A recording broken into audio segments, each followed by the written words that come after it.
Imagine you're a business owner relying on a dozen different software programs, each one disconnected, more expensive, and more complicated than the last. It can be incredibly stressful, right? Now, picture Odoo. Odoo brings all the tools your business needs into one simple platform. CRM, accounting, inventory, manufacturing, marketing, HR, and more. All seamlessly connected. Everything works together, giving you the peace of mind that your business is running smoothly from every angle. Odoo's open source applications are user-friendly and designed to scale with your business, saving you time and money. Say goodbye to juggling multiple platforms and hello to efficient, integrated management. Stop wasting resources on complicated systems and make the switch to Odoo today. Visit odoo.com, ODOO.com, and discover how Odoo can simplify and streamline your business operations. Odoo, modern management made simple. Every 68 seconds, someone is sexually assaulted in this country. Is there a way to protect yourself before an assault? You woke up with somebody in your bed on top of you. The way that the police acted, I thought that I had done something wrong.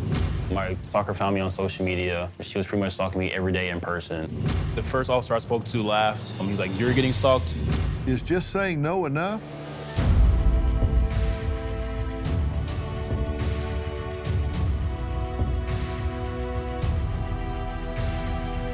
Every 68 seconds, someone 12 years old or older is sexually assaulted in this country. But sadly, nearly 70% of these assaults are never even reported to the police. And you know what's worse?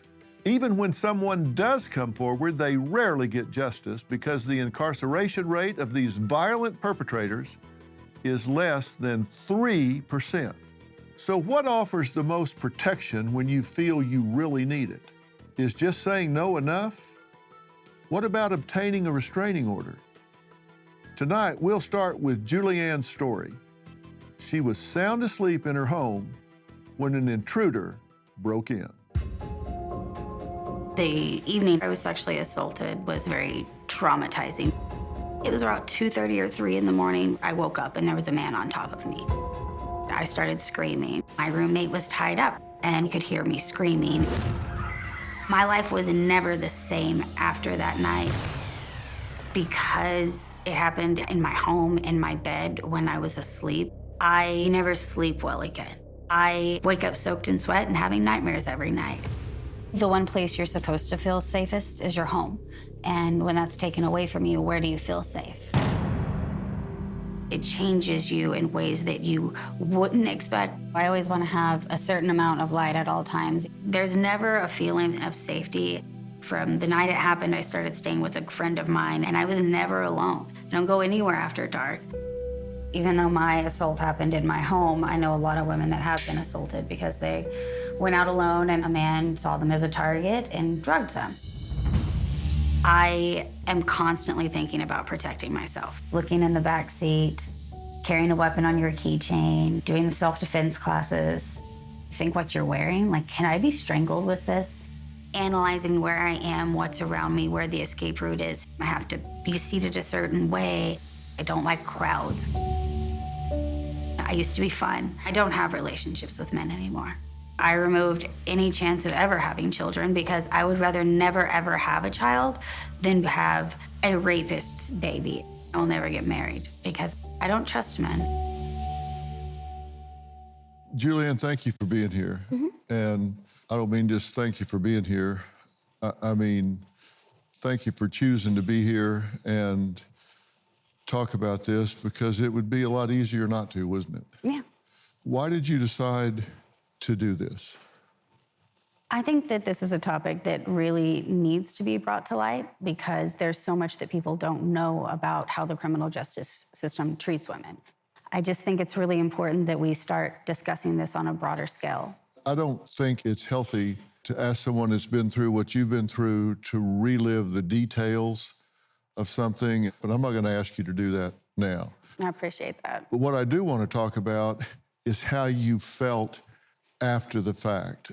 At some point, the event itself ended, but the trauma just began. Correct. I think initially I was really in denial in a very strange way where because you're asleep. So you kind of hope maybe it's a dream and that it's not really happening. But even that night at the hospital, I was like, maybe this didn't happen. Maybe, and it's very strange, psychologically you have this cognitive dissonance, right? Yeah, exactly. Of like, your bed's the safe place, your home is your safe place, and it had been a really chill evening. My roommate and I played some music, we went to bed, and then you wake up with this violent attack. And, she was screaming, I was screaming. She was tied up in her room, so she couldn't help me. But then when the police came in, they kicked down the door. They were screaming and yelling at us. They pointed guns at us. They wouldn't let me put clothes on. I was like just in a robe. They made me go to the hospital without clothes, which was completely unnecessary. They acted like they were really angry to be there. So because of the way the situation escalated and the way that the police acted, I thought that I had done something wrong. Maybe I did mess up. Like, what did I do? I didn't understand why they were treating me that way. Just like, well, why do you live in this neighborhood? Well, why did you walk home? What were you wearing?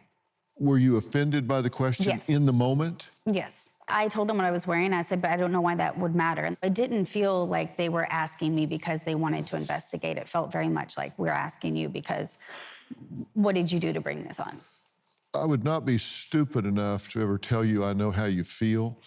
I will tell you I've talked to a lot of sexual assault survivors, and one of the things they've told me after the fact is that one of their reactions was to kind of knee-jerk run from their femininity, try to hide it. Did you have that reaction? Oh, God, yeah. I just pushed it down. I pretended like it didn't happen. 2 or 3 weeks later, I shaved my head bald, which you don't do if you're in cosmetology school. It's actually against the rules. I started wearing pants, which I never did. I hated pants. I always wore dresses and skirts amongst my friends, the few people that knew. There was kind of a pre-break-in life and a post-break-in life. And I said, well, I think I handled it really well, all things considered. And 2 of my girlfriends just went like, did you though? Did you really? And I was like, yeah, I didn't miss work. I didn't miss school. And they were like, but you shaved your head and you lost, because I abandoned my apartment because, the police kicked down the door, so I couldn't go back. They didn't care to repair it either. So I left. It wasn't a lost safe everything. zone anymore. No, I couldn't even go in to get my things. I ended up losing all my records, all my books, a lot of my clothes, my furniture. I just kind of left everything because I couldn't shut the door. So you don't want to go back in a place if you're afraid somebody's going to walk back in. Did you actually have procedures done so if this happened again, you wouldn't wind up with a rapist baby? I did. I had my tubes removed, tubal ligation. Because when Roe fell, I was concerned that, after I'd gone to therapy, it's like, what if this happened to me again? Would I have the emotional wherewithal to get myself to another state? Was your therapist okay with you doing that? Yeah, and we talked about, the sadness of saying, well, then the door is closed. I'll never have children, but I would rather never have children than be forced to have the child of a rapist.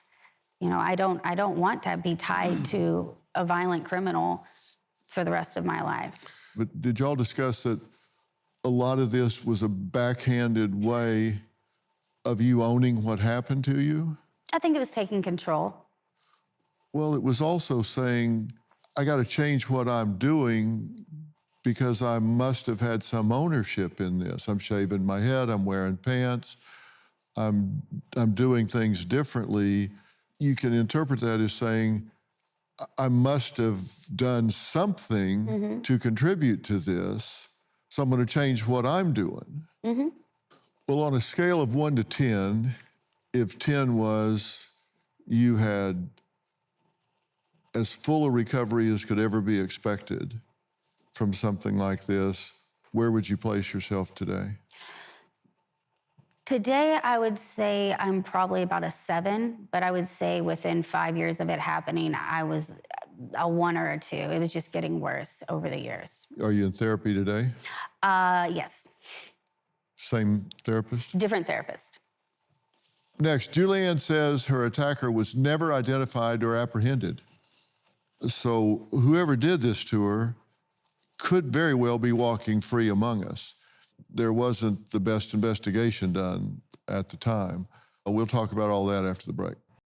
When my sleep was off, it felt like I couldn't show up as my best self. That's why I'm so excited to share something that makes a real difference. Beam's Dream Powder. Beam is proudly founded in America and run by people who share our values, hard work and integrity, and delivering results. It's a science-backed, healthy nighttime blend packed with ingredients shown to improve sleep, so you can wake up refreshed and ready to take on the day. Dream is made with a powerful blend of all natural ingredients: reishi, magnesium, L-theanine, apigenin, and melatonin. Beam has already improved over 17.5 million nights of sleep, helping people across the country wake up and feel their best. Here's the deal. Beam is giving my listeners the ultimate Patriot discount of 40% off. Try their best-selling Dream Powder and get up to 40% off for a limited time. Go to shopbeam.com/Dr. Phil and use code Dr. Phil at checkout. That's shopbeam.com/Dr. Phil and use code Dr. Phil for up to 40% off. Support an American company, invest in yourself, and start getting your best sleep tonight. Life is full of surprises, and emergencies often strike when we least expect them. But preparation is key, and that's where Jace Case comes in. With Jace Case, you'll have essential emergency prescription medications right at your fingertips, ready when you need them most. Whether it's an unexpected illness or a travel mishap, having the right meds on hand can turn a potential crisis into just a minor inconvenience. Don't let the unexpected catch you off guard. Jace Case gives you peace of mind so you can tackle life surprises with confidence. Be ready. Take charge today. Head over to jace.com. That's JASE.com. And when you check out, use the code PHIL, spelled PHIL, to get a discount on your order and to have the right meds on hand the moment you need them. You hear sometimes people say, brave survivors, but when you have someone that's been through what she's been through, and they have the resolve and the commitment to get out of their pattern, get out of their life, go on in front of millions of people and talk about something that they've spent a lot of time trying to put in their rearview mirror. When something like that happens, does that bring all of this alive for you again? Absolutely. Because like most women, I read a lot, or went through a period where I read a lot of true crime. And what we do know about men that commit sexual assault, that rape women, is that they are habitual, and that oftentimes it leads to more and more serious crimes. If they start fearing getting caught, that's when they start killing women. And when you see these things reoccur, which, as we say, they occur every 68 seconds, so it's in the media, you can never escape from it, reminders of it. Julianne says this monster remains free to offend again because the police failed her in every possible way. Take a look. The night of the assault, when the police broke in, they were very aggressive. They busted down the door, screaming, yelling, guns pulled out, guns drawn at us, and they wouldn't let me put on clothes. The police there seemed irritated and angry, and like they just really didn't want to be there. And they didn't fingerprint, they didn't collect evidence, they didn't do anything. They asked me why I walked home, what I was wearing when I walked home. It's the only crime where you can say, well, maybe you're lying, maybe you deserved it. There's always this shame. I gave my statement. They said, if we find something, we'll let you know. They didn't want me calling them. Later, I found out that they had DNA evidence, and they just never bothered to let me know. I just want the criminal justice system to start treating this horrible, sexually violent crime like a crime. That's a person's life that is irrevocably damaged and destroyed, and it needs to be taken seriously. Now, you have filed a lawsuit against the police department for how they handled or mishandled this case, more accurately. And by the way, we reached out to them for a statement, and as of this taping, they haven't responded, although they've had adequate time to do so.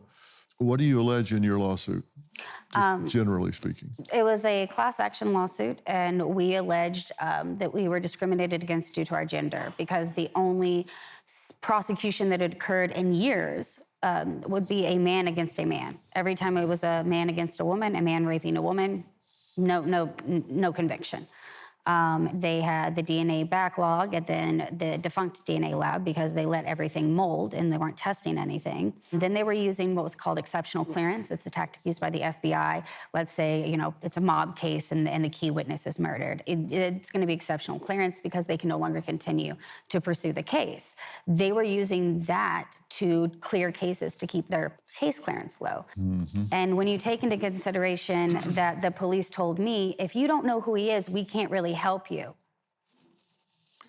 Then if I know him, it's not a crime. If I don't know him, you can't help me. So we're just gonna let this continue to occur. And I realized, you know, there are thousands of young women on the street every Friday, Saturday night, every night of the week, and they're getting drugged and they're having their lives destroyed, and we have to do something. You settled the lawsuit, and a public apology was issued.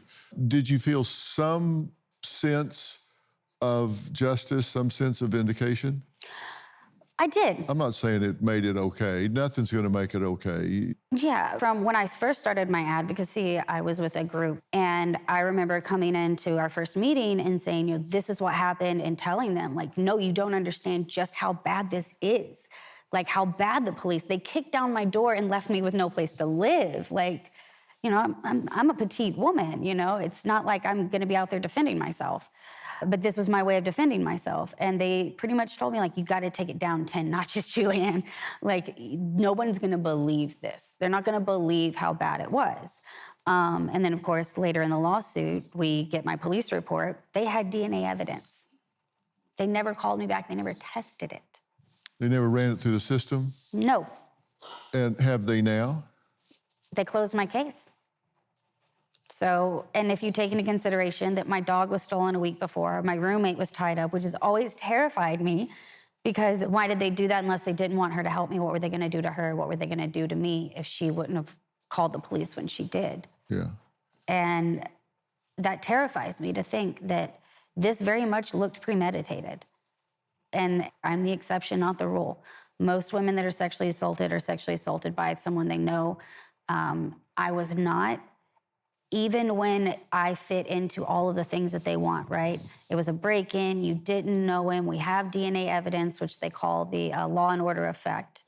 Why didn't you investigate it? They didn't fingerprint, they didn't take evidence, they didn't take statements, they didn't ask anybody. So when do they investigate a sexual assault?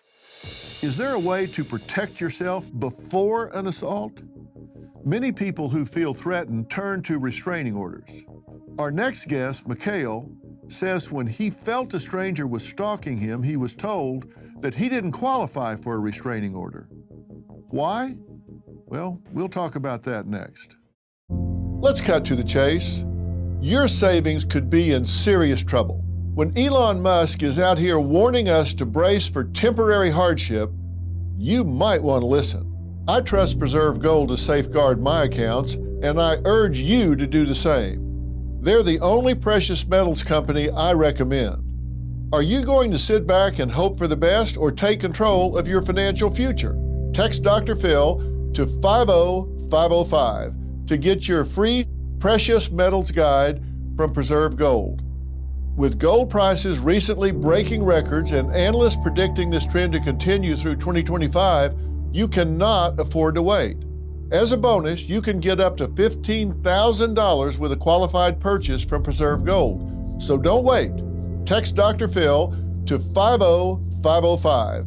That's DRPHIL to 50505 today.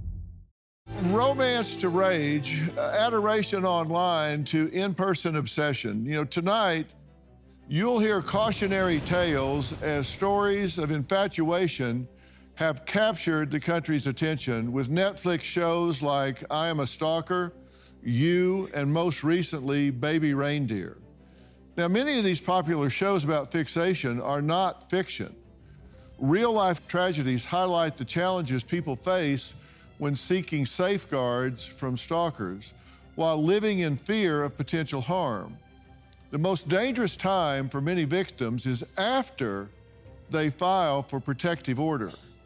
And studies found the violation rate was 40 to 50%. Michael says, what started as a simple DM from a female stranger has become much more alarming. She's been stalking him for 2 years now.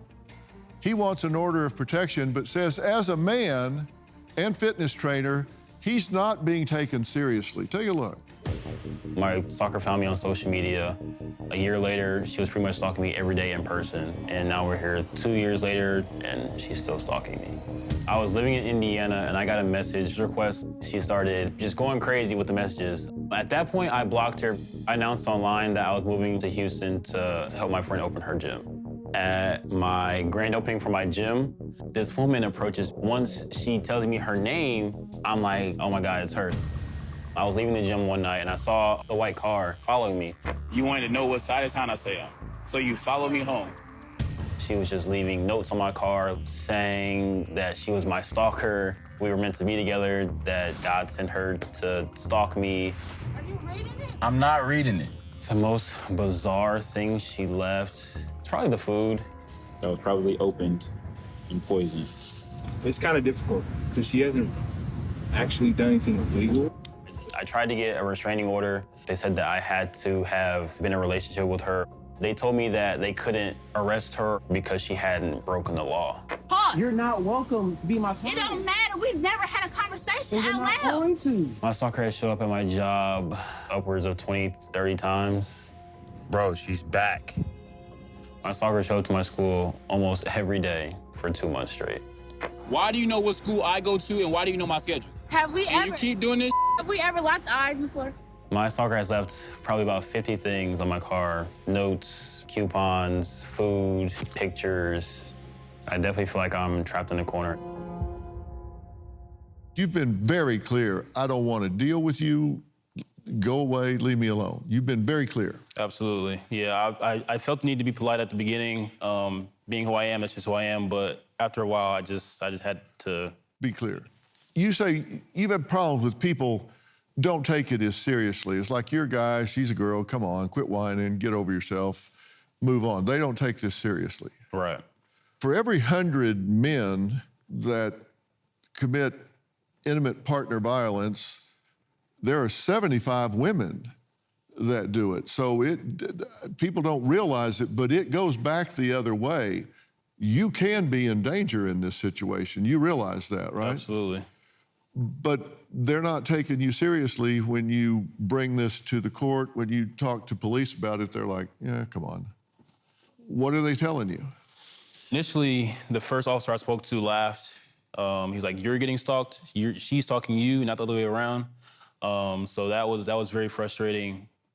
They also said that since we had no relationship with each other, we weren't roommates, we weren't family, I couldn't get a protective order. And then you moved cities, right? Yes. And when you moved cities, what happened? I moved to Houston about a year and a half ago, and then she moved to Houston. From where? California.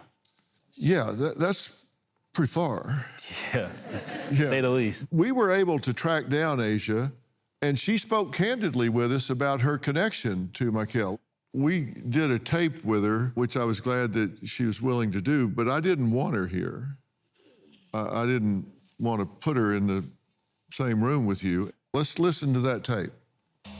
I met Michael off of Instagram. I sent him an email. I said, hey, do you want to work out together? And he was like, I'm moving. So I just started emailing him back to back. And he got to Houston and was like, if anybody has ever contacted me, let me know. I'm going to be in town. And I said, is there a way you can train me? Then next thing you know, he responded through the email. He said, yes. So after that, I drove all the way to Houston from California. To find him? Yeah. So I popped up on him, and he was there. And ever since then, I have his number, too. So we're trying to connect, and we're still working on that. So I would say I don't want to rush anything. I would want him to pursue me when he's ready. I don't want to scare him, because I'm just a lovely girl. I'm not going to stop. I'm just going to ask every day until I get an answer. If the answer is no, I'm gonna have to harass him again and again until I get a better answer, because that's what girls do. I feel like God will tell me when it's gonna harm anyone or put any person in jeopardy. No one has came up to me and said, like, directly, leave. You can't come here. I can go with her. I can go with her. People can You're fight all day. trespassing. Okay, now let's unpack this for a second. Now, that's the first time you've seen that. It is. What's your reaction? It's just crazy to hear her say that she was never told she wasn't welcome and that she's going to keep doing it every day. And it's just frustrating to hear that. Yeah. Did you notice the piercings in her nose? Yes, the M. Yeah. Those are M's for Michael. Yeah. I'm curious, when you heard her talking about this, see this note, God told me to stalk you, how does that impact you? It makes me upset because I'm a man of God myself, and to use God's name in vain like that, to rationalize your own motives is a lot. Do you fear this could get really bad? Yes. So once she started explaining her reasoning, it got more real to me that it could be a real threat because she wasn't in her right state of mind. So at that point, like, she can be erratic and she can really go over the edge. And I had to protect myself, protect my girlfriend, protect people around me. So, it's really living life with anxiety and being on the edge and having to really pay attention to what's going on around me at all times. There's a lot. Yeah. Now, I've not met her. I can't diagnose her. What I can tell you is that kind of commitment across time is a red flag. That's a bad sign. That can get ugly in a hurry, and they get to the point where they say, well, if I can't have him, then nobody can. Right. And they can really get unpredictable in terms of what they're going to do. People, sometimes they'll see something like this and say, who does that? And when people say that to me, it's not rhetorical. They really mean, who does that? Right. And the answer to that is people who really feel entitled. They really personalize things to the point of saying, because I'm entitled to this, everything that you do, these type individuals can take personally, where they say, this is an affront to me that you have a girlfriend. It's an affront to me that you're not responding. It'll turn around to the point that she becomes a victim, not you. Right. And that you're in some way offending her, that you're hurting her. And so does Asia acknowledge that her extreme behavior amounts to stalking? Well, we asked her point blank. Let's hear what she had to say. Are you stalking Michael? Okay, so I was last year, but I stopped. I used to check up on him, and then I kind of like forgot about him. So I dropped off some gifts. Just saying, like, hey, I'm not a bad person. You can always come outside and talk to me. You don't have to be scared. I just want to be his biggest fan. Honestly, I can be in the front, I can be in the back. It doesn't matter. You're gonna see me, probably. You're probably gonna be right there. So it doesn't matter. I will always be your friend, no matter the distance, no matter the closeness, no matter anything, I'm just a free person. If you have a new friend in town, why not approach her with a better attitude? Approach her with a hug. Okay, do you hear the last thing she's saying? Why don't you change you? Right. It's not, I need to recognize boundaries. I need to respect someone's wishes and accept reality. Why don't you change and approach me with a better attitude? The shift is already taking place, and that's the beginning of a situation that could be out of hand. I feel like a lot of times no one does anything until you are harmed, and I don't need to get to that point. No, because it's not a problem until it is. And we're going to talk to a girl who never imagined her summer boyfriend would do anything to keep her from breaking up with him. You're going to find out that that was wrong when we come back. My dear friend and Merit TV contributor Chris Harrison spoke with my next guest, Caitlin, and Assistant Chief Jeremy Polk, who are bonded together by a series of unfortunate events. Caitlin was preparing for college when she met a man 10 years older. Their relationship only lasted for the summer, but the impact of his actions will last forever. Tell us when you met Charles for the first time. He was just very persistent about taking me on a date. We went out to Grapevine Lake. He was 29, I was 18. We dated a little over 2 months. You decided to call this thing off and you break up with him. Yes. But then after that, he began stalking me. He showed up to my dorm. My RA says that we need to file a police report. A UNT police officer comes. That lieutenant actually ends up being Officer Polk. You just happened to catch his name and put 2 and 2 together that this young girl, Caitlin, was filing a complaint against this guy. Yeah, that's exactly right. Charles Bryan, I was like, that sounds familiar. We just arrested him last night. Charles, what's happening, buddy? Lieutenant Polk, you remember talking to me? Oh, yeah. All right. Yeah, okay.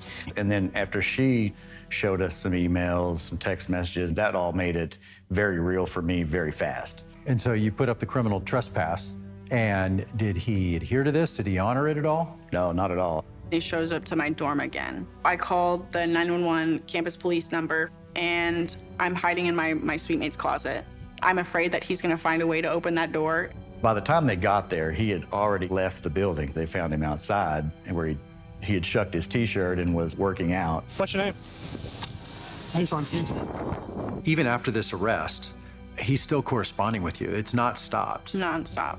I said that we were going to pursue a stalking case if you didn't stop trying to contact her. So after we look at all these messages and we charged him with stalking, I just figured we're gonna go arrest him as fast as we can. I said, every text message, every phone call, every email, I will use that to get a new warrant written and have you arrested again. Until you're just so far buried in this, you're never gonna get out of it. Now, one of the reasons that we're talking about this tonight is you've heard me say that in these kind of stories, there are a number of stakeholders. You've got the victims, you've got police officers, you've got prosecutors, you've got judges.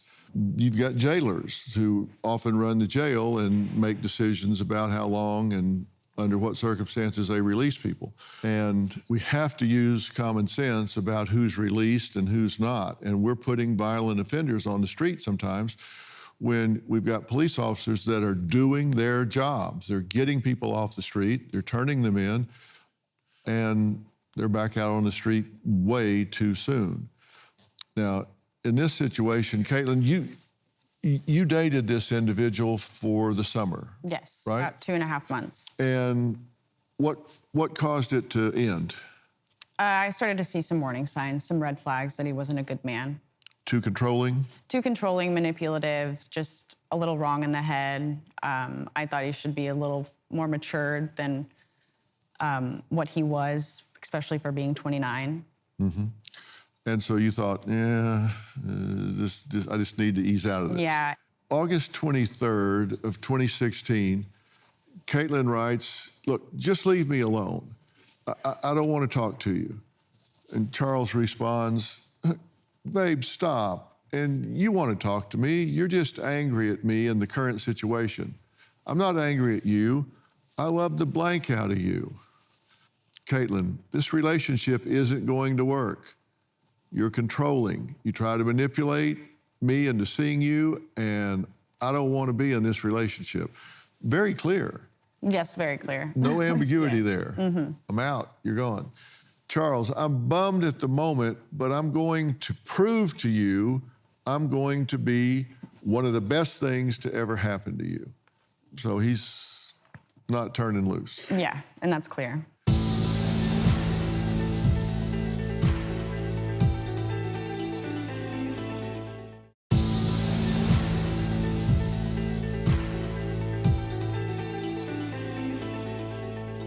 As extreme as Charles' behavior was, it was no comparison to what he did next. But it turns out there was a murder. The body was found at Lake Grapevine. Caitlin's hometown. Charles and Caitlin, I think, had spent some time at Grapevine Lake. Somebody called. It was the detective working that case. The first thing he said to me was, Charles Bryan is our suspect in this Grapevine Lake murder. And I just was like, What? So Officer Polk arrests him for stalking, and then he's released 48 hours later. He goes up to Denton, where he meets Jackie Vandegrift. The next day, her body is found at Grapevine Lake. So Charles came to town looking for you and murders her. Yes. An innocent woman. He didn't just like dismember her body either. He cut out her heart, cut off her face, and just, what does that mean? I don't know. But the fact that he dumped her body at Grapevine Lake, it felt like it was a message to me. Well, that protective order may have actually saved Caitlin's life. And that's exactly what they're for. It gives us the power to arrest someone which we otherwise wouldn't have had that power. You pieced this together really fast. It was a wild sequence of events because I had actually met Charles the night before she ever called us for the first time. And because I was just driving down a road, stopped him for traffic violations, and then we ended up actually stopping next to her residence hall. And I didn't think anything of that at the time. That was just a routine interaction until I heard his name the next day when Caitlin called us. Wow. So what made you call the next day? He showed up to my dorm.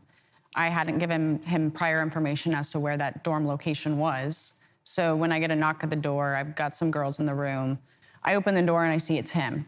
And I'm completely stunned. And I just sent him a text and I said that this is over, and I was very clear about it. And that's when I had to make a police report, as advised by my RA. I didn't really want to, but I'm so glad we did. It's honestly crazy how the pieces just like fell into place. And that's when Officer Polk connected the dots that I was being stalked before I knew I was being stalked. And people always say, well, what's a point in getting a TRO or whatever, temporary restraining or whatever?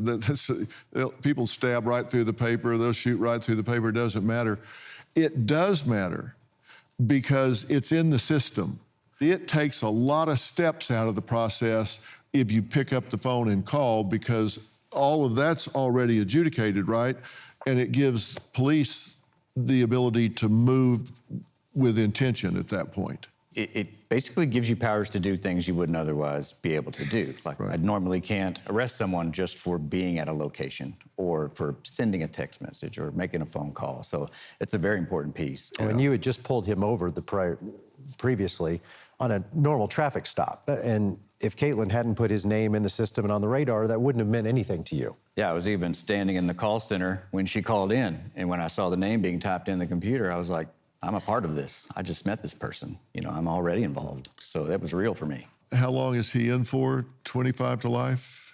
He's serving a life sentence, but he can get out in 33 years on parole. Yeah. I'll deal with that when I have to deal with that. Yeah, which is decades from now.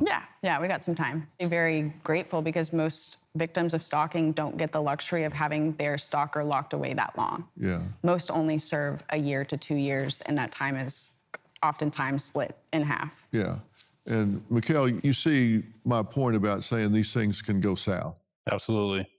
Coming up, an axe murder victim and a single mom of 3 who repeatedly warned police about her violent ex. We'll hear from her father after the break. This next story is gut-wrenching, but all too common for domestic violence victims. Now, Chris Harrison sat down with Jerry, a grieving parent whose daughter was murdered in an axe attack, allegedly by her youngest child's father years after getting a protective order. Take a look. Tell me about your daughter, Julie. She was my 3rd child, the youngest. She was a very good mother. Around 2018, she ran into Mr. DeWitt. They started to pursue a relationship. On a Saturday afternoon, she came home and he wound up throwing a playpen at her, and she required 5 staples in her head. 2019, she got a restraining order against him. Mid-November 2022, he sent her 200 texts. The texts were very threatening and hostile. That was a violation of the restraining order.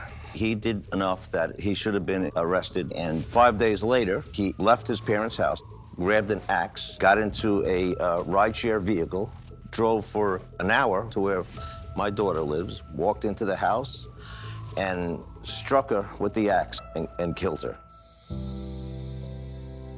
To this day, I have nightmares about the last 5 minutes of her life. I just can't stop thinking of that and what she must have gone through. There was a failure. There are crazy and horrible, horrific things are going to happen, but when they don't have to, that hurts the most, yes. She did everything right. She went above and beyond to try and be her own advocate. It sounds like she didn't find an advocate that was standing behind her in the judicial system. They didn't follow through on it, and that is something that we're hoping to get some clarity on. She was let down by the system. This did not have to happen.